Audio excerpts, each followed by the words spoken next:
Bonjour à tous, merci encore de votre fidélité. Je suis vraiment très heureux de vous retrouver pour ce nouveau numéro de School TV Le Mag, une demi-heure sur la scolarité de vos enfants. Aujourd'hui, on parle sport et un petit peu de déprime. C'est parti pour le sommaire, le coup de calgon des étudiants. L'heure pour bon nombre d'entre eux est à la déprime. Il faut dire que les longs mois de pandémie n'ont rien arrangé à cette situation. Stress, anxiété, dépression, les chiffres sont, vous le verrez, ahurissants.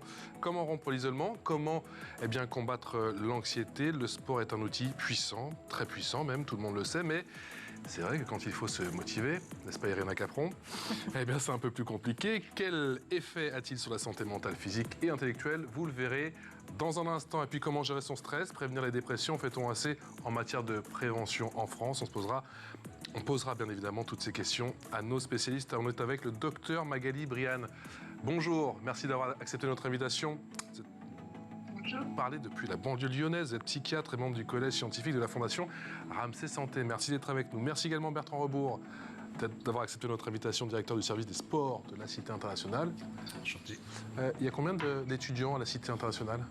En instantané, on est entre 6 et 7 000 et à peu près entre 10 et 12 000 à l'année. Et c'est où, sur Paris, pour ceux qui ne connaissent pas? C'est entre la Porte d'Orléans et Charletti. Moi, je me souviens bien. C'était sympa. C'est parti pour la loupe.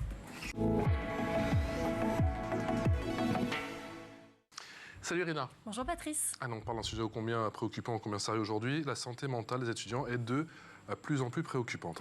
Alors oui, selon l'enquête nationale de la santé des étudiants de la mutuelle LMDE, en partenariat avec le CSA, 70% se déclarent en situation de mal-être. Plus d'un tiers ont des envies suicidaires, donc des statistiques qui sont en hausse par rapport à 2019. La plupart des jeunes sont stressés, n'arrivent pas à dormir, ils ont le sentiment d'insécurité. Les violences et la crise de coronavirus les contraignent à être isolés. Et selon un sondage réalisé fin 2020 auprès de 1000 étudiants, 93% des 15-25 ans estimaient que la crise sanitaire avait fragilisé leur santé mentale. Sur la question de l'isolement, justement, Irina, comment on peut aider tous ces jeunes? Alors, le sport, c'est un bon moyen pour combattre l'isolement des jeunes. Faites comme Irina, allez. Exactement. En octobre dernier, la fondation d'entreprise du groupe Ramsay Santé et la Cité internationale universitaire de Paris ont inauguré une plateforme de CrossFit. Alors, cette plateforme est gratuite et accessible à tous les étudiants dans le parc de la Cité internationale. L'objectif, c'est d'éviter l'isolement des étudiants, de leur permettre de retrouver un lien social à travers le sport et de retrouver un meilleur équilibre psychologique. Je peux vous demander, c'est quoi le CrossFit? Alors, le CrossFit, ça a été créé aux États-Unis par le couple Glassman dans les années 70. C'est un sport très physique qui mixe entre fitness et musculation. En réalité, c'est un cours de renforcement musculaire ultra cardio. C'est un sport très à la mode ces dernières années en France. Vous avez testé? Oui.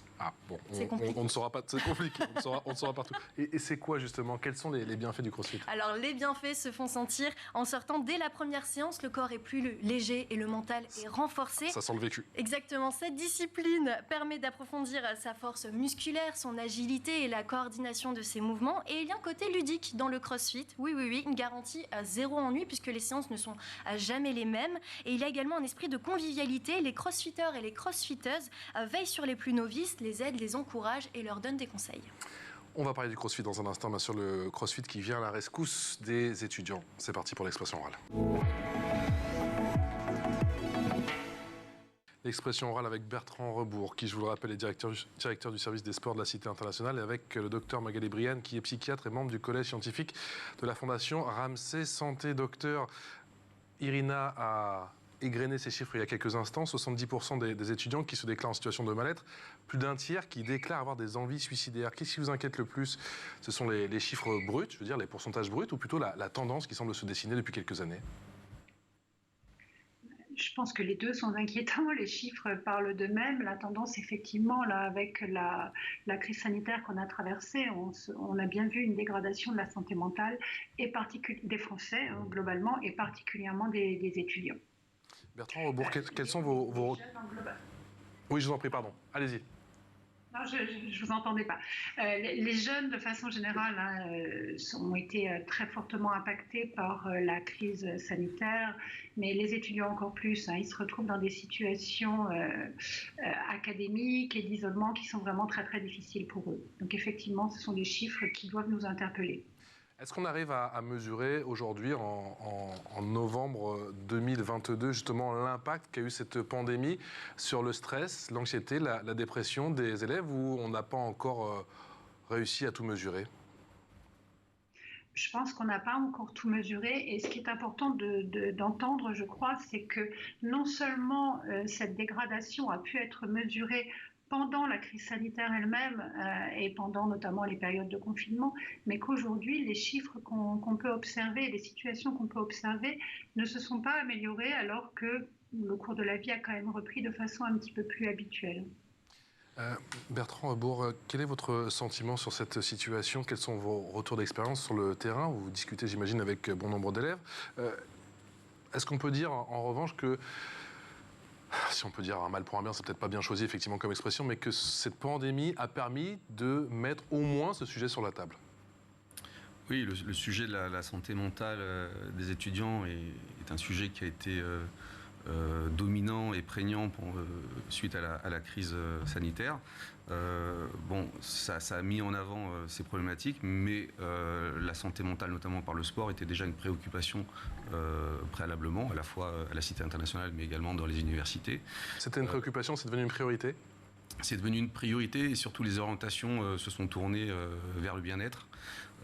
Pour ce qui concerne nous, la Cité internationale, on a 50 activités, plus de 50 activités proposées à 2500 étudiants. D'accord. Et on a une orientation très forte depuis 2 ans vers des activités de bien-être qui représentent aujourd'hui à peu près 40 à 50% de notre offre sportive, alors qu'au préalable, on était en dessous de 30%.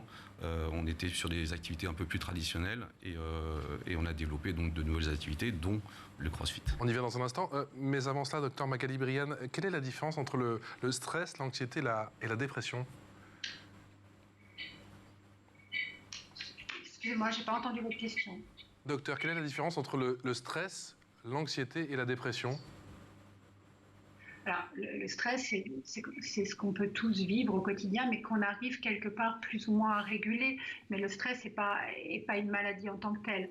L'anxiété et la dépression sont des maladies. Hein. L'anxiété, c'est quand le stress est vraiment débordé. La dépression, là, on va plus comment dirais-je, être dans quelque chose qui vient parler de la tristesse, de l'humeur, qui peut être une conséquence du stress ou de l'anxiété prolongée. Quelle vertu a le sport sur la santé mentale, docteur? Alors aujourd'hui, hein, le sport a une action ça fait vraiment consensus. Hein. Le sport est vraiment très intéressant pour prendre en charge les problématiques de santé mentale.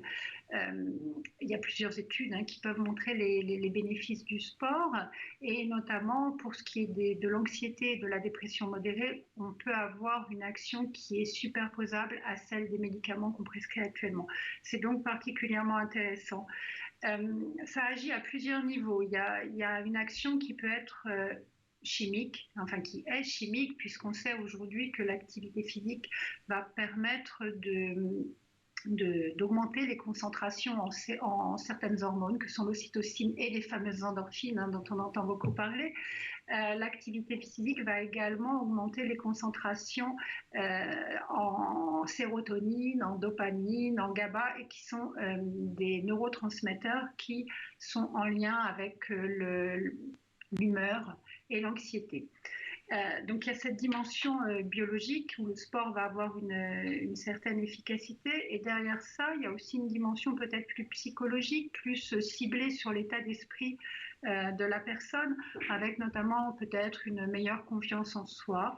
Finalement, on se prouve que l'on peut faire face à des activités difficiles, qu'on peut plus ou moins se dépasser, comme on dit, voilà, atteindre ses objectifs. Et ça, c'est quelque chose qui va pouvoir venir renforcer la confiance en soi.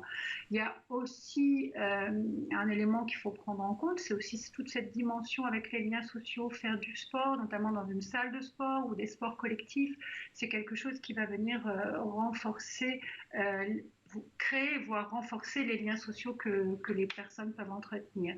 Voilà. Un dernier point qui, je pense, aussi est important, c'est que pendant que la personne fait du sport, elle n'a pas les pensées centrées sur toutes ces ruminations, sur toutes ces difficultés. Donc je pense que là, il y a aussi un effet lié à la distractibilité qui est quand même assez important. Bertrand Raubourg, pourquoi le CrossFit ? Alors, comme je disais tout à l'heure, le CrossFit est une activité de type bien-être qui participe complètement on va dire, à la forme physique, au bien-être mental à travers la forme physique, notamment aussi l'image de soi. Et puis, ce qui était important pour nous dans notre offre sportive, c'était de proposer une activité, puisque là, c'est du CrossFit de bien-être. Que ce soit accessible à tous, c'est ça ? De plein air, que ce soit accessible à tous et à tout moment. Ouais. C'est-à-dire qu'il y a des activités organisées, il y a des créneaux horaires. Là, à tout moment... Il y en a qui font ça à 3h du mat'.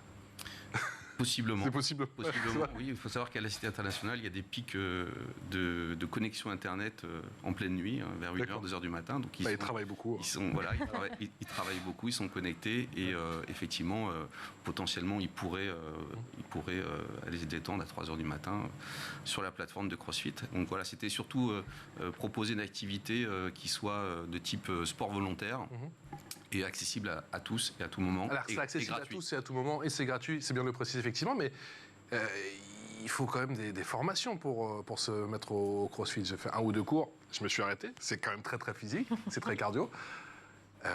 Vous distillez du coup des formations ? Voilà, alors nous on a une offre sportive dans laquelle on a aussi des enseignants qui distillent un certain nombre d'exercices potentiels qui peuvent refaire hors cours.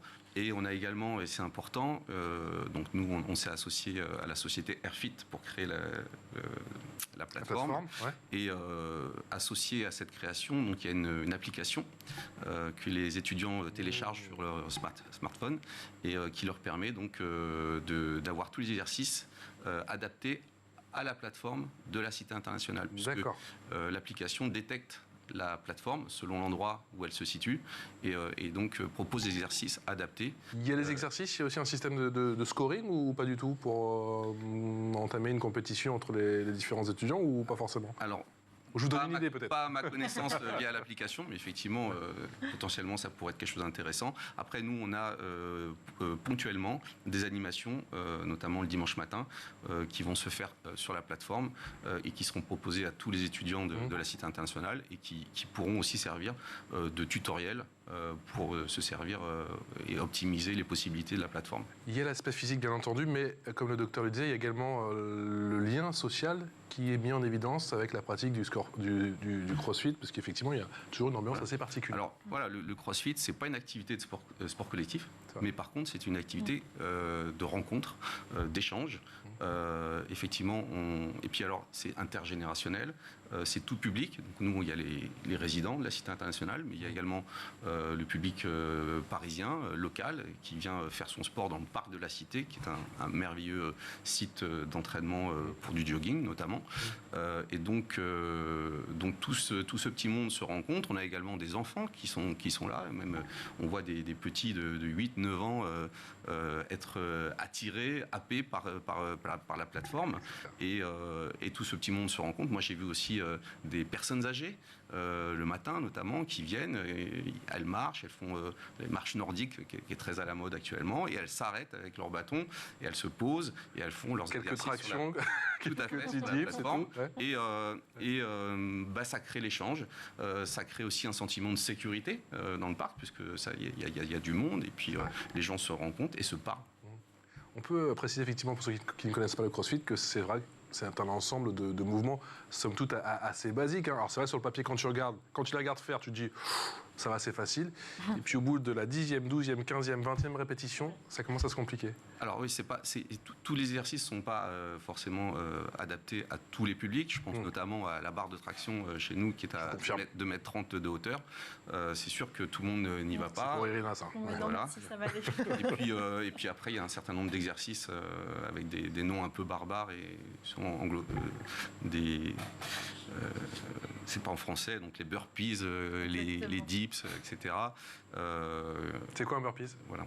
Un burpees, c'est un enchaînement de plusieurs actions qui va de la traction, de la pompe, du gainage, tout ça enchaîné plusieurs fois. C'est compliqué. Compliqué, c'est surtout cardio. Voilà. Mais comment on arrive du coup, parce qu'on peut avoir les meilleures installations du monde, on peut avoir le meilleur coach du monde, mais comment concrètement vous arrivez à attirer les élèves pour qu'ils y aillent? Parce qu'en plus, on le précise, c'est en plein air, donc j'imagine que c'est l'été, on veut se faire son summer body, on va y aller, patati patata, et bien sûr les examens, on veut se décrasser un petit peu la tête, mais quand on arrive comme ça en hiver et qu'il faut aller en extérieur, justement, comment on arrive à sensibiliser justement sur les élèves sur le fait qu'ils doivent absolument pratiquer pour ne pas rester isolés? Est-ce que c'est plus difficile? Non, la pratique sportive est très très développée, notamment à la Cité internationale. On a l'impression le soir que c'est une autoroute du jogging. Énormément de monde. Et les rugbymen à côté, si je me souviens bien. Il y a les rugbymen à côté.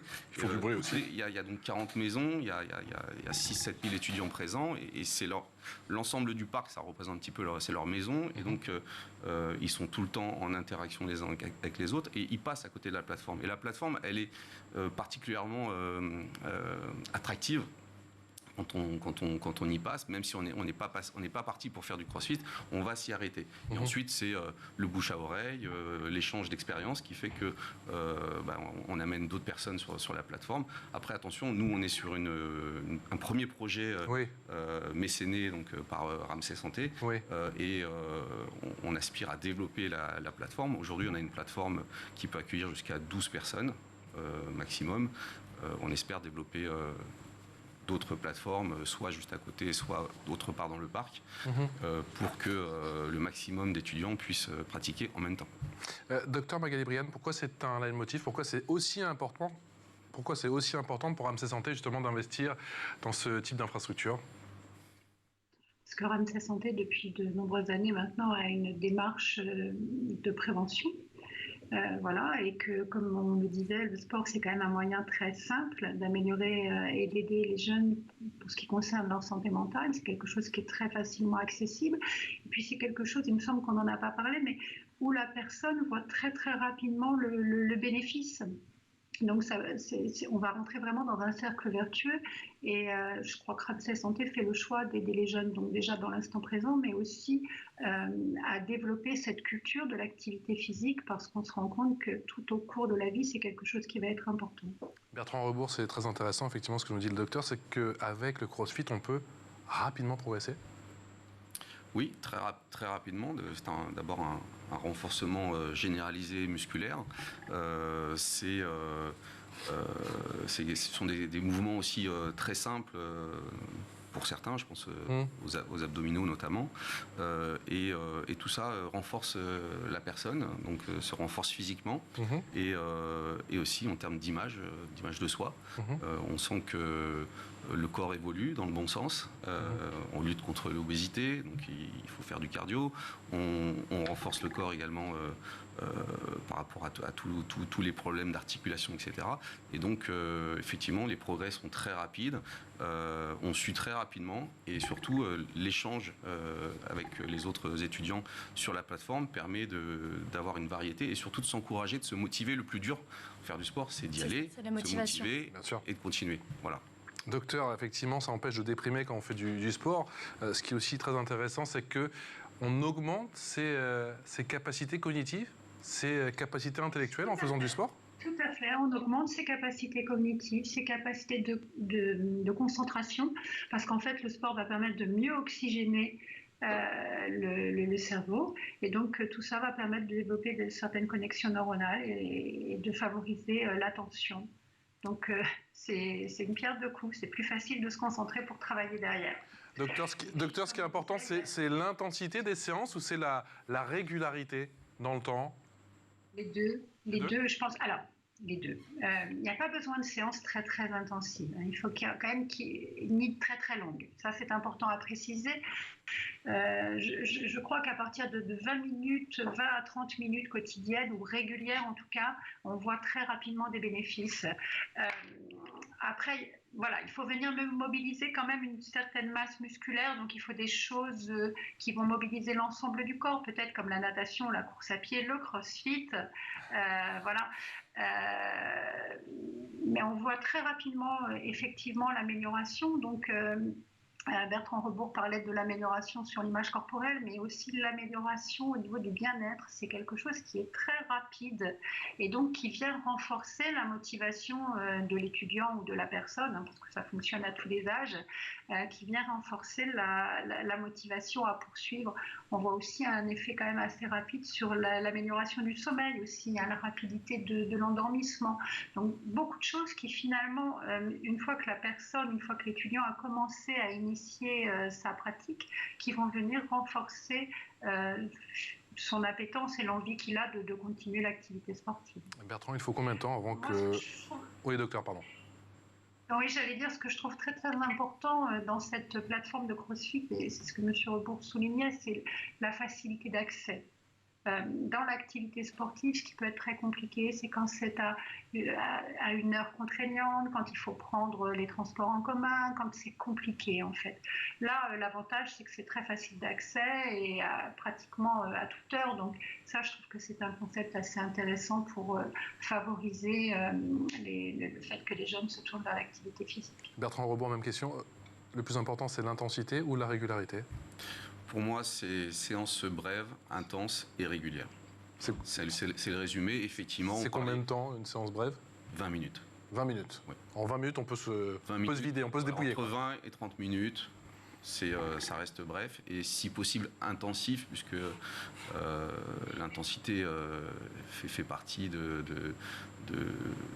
l'augmentation cardiaque, par exemple, etc. Donc si on fait un peu de manière nonchalante, les effets sont moins importants que quand c'est intensif. Est-ce que cette plateforme est inédite sur un campus ou vous savez s'il y a d'autres campus en France qui ont opté pour ce type de structure de plateforme ? Alors, j'ai pas connaissance forcément des installations sur les campus. Après, toutes les universités n'ont pas d'installation sportive en propre. Ouais. Voilà. Mais voilà, ce sont des plateformes qui se sont multipliées. J'ai pu en voir sur des installations intercommunales, donc soit pris en charge par des intercommunautés, soit conseil général, conseil régional. Donc ça se développe très fortement dans les villes. Et c'est des plateformes que vous allez voir, à mon avis, se développer un petit peu partout. Et j'espère encore plus fort à la Cité internationale. Il y a également la prise en charge des abonnements sportifs pour 200 résidents de la Cité internationale en situation de précarité. C'est la solution pour rompre l'isolement ? Alors, bon, là, c'est une aide, oui, à la pratique sportive. Il faut savoir que voilà, les étudiants, notamment à la Cité internationale, font face à une certaine précarité, voilà, et que on a donc des bourses qui permettent de soutenir les études de nos étudiants, qui sont des étudiants qui font des études quand même de haut niveau, qui ont une certaine pression, qui sont isolés de par le fait d'être dans une chambre, voilà, et aussi le fait qu'ils viennent du monde entier et que quand on arrive en France, il y a toute l'adaptation, le temps de rencontre, et effectivement le sport est un bon moyen, mais ils n'ont pas tous les moyens de payer un petit abonnement, même si les tarifs restent des tarifs tout à fait abordables et étudiants. Voilà, on a eu cette chance de pouvoir proposer à certains étudiants qui étaient en grande difficulté ces abonnements gratuits. Pour 200 résidents, effectivement. Pour 200 résidents. Un fois en plus. L'info en plus avec Irina Capron. Irina, près d'un jeune sur 3 souffre de santé mentale. Et pour cette info, vous allez nous parler des dispositifs pour lutter contre la détresse des jeunes. Oui, parce que seulement 46% des jeunes se disent bien informés sur les dispositifs disponibles en cas de problème de santé mentale. Alors sachez qu'il existe les bureaux d'aide psychologique universitaires. Les consultations sont prises en charge à 100% par la sécurité sociale et la mutuelle. Grâce à Santé Psy étudiants, les étudiants peuvent bénéficier de 8 séances gratuites avec un psychologue jusqu'au 31 décembre prochain. Il existe également des lignes d'écoute dédiées aux étudiants en détresse psychologique comme Nightline, Aptitude ou encore Fil Santé Jeune, ou vous pouvez vous tourner vers des associations comme la Fondation Fondamentale. Sur son site, il est même possible de réaliser un test en 5 questions qui permet de faire le point sur sa santé mentale et de recevoir des propositions adaptées à ses besoins. Docteur Magali Brigane, bien évidemment, l'État ne peut pas tout, mais en fait-il assez en matière de prévention concernant la santé mentale en France ? Ah, un vaste débat. c'est beaucoup discuté en ce moment. Je ne suis pas là pour répondre et dire si l'État en fait assez. Ce qui est certain, c'est qu'on est dans une situation extrêmement préoccupante aujourd'hui. Hein. On a parlé de toutes ces vagues infectieuses, de réanimation concernant la crise sanitaire. Aujourd'hui, on est vraiment dans un retentissement sur la santé mentale des Français globalement et des étudiants particulièrement qui est inquiétant. Il y a quand même pas mal de choses actuellement qui voient le jour et je crois que l'État est en train de réfléchir effectivement à rendre plus accessibles certains soins de santé mentale. Vous avez parlé des lignes que les étudiants notamment peuvent appeler. Il y a davantage de facilité d'accès aux psychologues avec le dispositif Mon Psy, où il y a des séances qui sont prises en charge. Ouais. Voilà, comme vous dites, l'État ne peut pas tout, mais je crois qu'actuellement, on est en train de réfléchir pour essayer d'améliorer la situation et rendre les soins psychologiques plus facilement accessibles. Bertrand Rebourg ? Oui, l'État ne peut pas tout, mais en fait-il assez ? L'État ne peut pas tout, effectivement. Après, c'est pas qu'en termes financiers. Moi, je pense qu'on peut développer notamment des projets d'évaluation qui partiraient des écoles primaires et qui permettraient au niveau national d'avoir des statistiques qui permettent de créer derrière des contenus pédagogiques qui permettent notamment de lutter contre l'obésité, lutter contre la sédentarité et notamment il y a un phénomène très fort actuellement, c'est la tendance des jeunes à passer du temps sur leur smartphone et qui les isole particulièrement. Donc voilà, le sport c'est vraiment un endroit, un des rares endroits où on peut encore être tout à fait déconnecté et c'est important. Et d'être connecté aux autres, ce qui n'est pas le cas. On prend juste son téléphone pour revoir les mouvements, on est d'accord. Juste pour revoir les mouvements. Oui, alors évidemment, pour l'application, on est bien obligé d'avoir. Parce que c'est important quand même de le préciser. Mais on reste connecté aux autres, et ça c'est important, notamment, on en revient à la santé mentale et le côté social du sport. Et l'isolement et le côté social. Sur ce que dit à l'instant Bertrand, docteur, sur ce projet d'évaluation, qui pourquoi pas pourrait commencer dès la maternelle pour qu'on ait pas mal de data, pour en savoir un petit peu plus sur l'état mental des Français et des plus jeunes Français. Ça peut être une piste d'étude intéressante. Ce serait effectivement intéressant, mais étudier c'est une chose, essayer d'amener des réponses c'en est une autre. Mais comme Bertrand le souligne, je pense qu'effectivement l'intérêt serait d'éduquer plus précocement peut-être et de peut-être parler plus précocement des troubles des difficultés de santé mentale que les jeunes peuvent rencontrer dans les écoles. Effectivement, il y a de plus en plus de choses qui se font. Enfin, moi, je suis toujours étonnée de voir comment les choses évoluent. Il y a vraiment de plus en plus de choses qui se font aujourd'hui dans les écoles. Il y a des programmes assez innovants pour faire réfléchir les jeunes et pour les éduquer sur tout ce qui est de l'ordre émotionnel. On voit des programmes innovants qui vont introduire de la méditation aussi à l'école. Je pense qu'il y a déjà des choses qui sont faites et qui sont intéressantes. Alors peut-être ce qui serait intéressant, c'est de les démultiplier. Tout comme cette expérience de CrossFit. Hein, voilà, je pense que c'est intéressant de démultiplier des choses qui fonctionnent. Mais oui, je crois que vraiment, il y a une dimension qui est importante à souligner, c'est la nécessité d'éduquer les jeunes beaucoup plus tôt à ces problématiques. Il y a aussi des cours de méditation à la Cité internationale ? Oui, tout à fait. Ah, en complément, voilà. Oui, tout à fait. Une fois qu'on s'est bien dépensé, on va un petit peu méditer. Notamment en partenariat avec l'université Paris 1, Panthéon-la-Sorbonne. Magnifique. Qui donc réalise ses cours à la Cité internationale et en fait bénéficier nos résidents. Donc effectivement, ce sont des nouvelles activités qui ont intégré notre offre sportive, la méditation. Et pendant le Covid, on avait mis des cours de sophrologie en vidéo pour que chaque résident dans sa chambre puisse pratiquer. Eh bien, merci pour vos témoignages. Bertrand Rebourg, directeur du service sport de la Cité internationale, merci d'être venu nous parler de cette plateforme à la Cité internationale. Magali Brienne, merci docteur d'avoir été avec nous, de nous avoir accordé votre sentiment et ces témoignages. Vous êtes psychiatre et membre du collège scientifique de la Fondation Ramsès Santé. Merci à tous les deux. Un grand merci Irina, que l'on retrouve demain pour votre plus grand plaisir. À demain pour un nouveau numéro de School TV Le Mag. Ciao.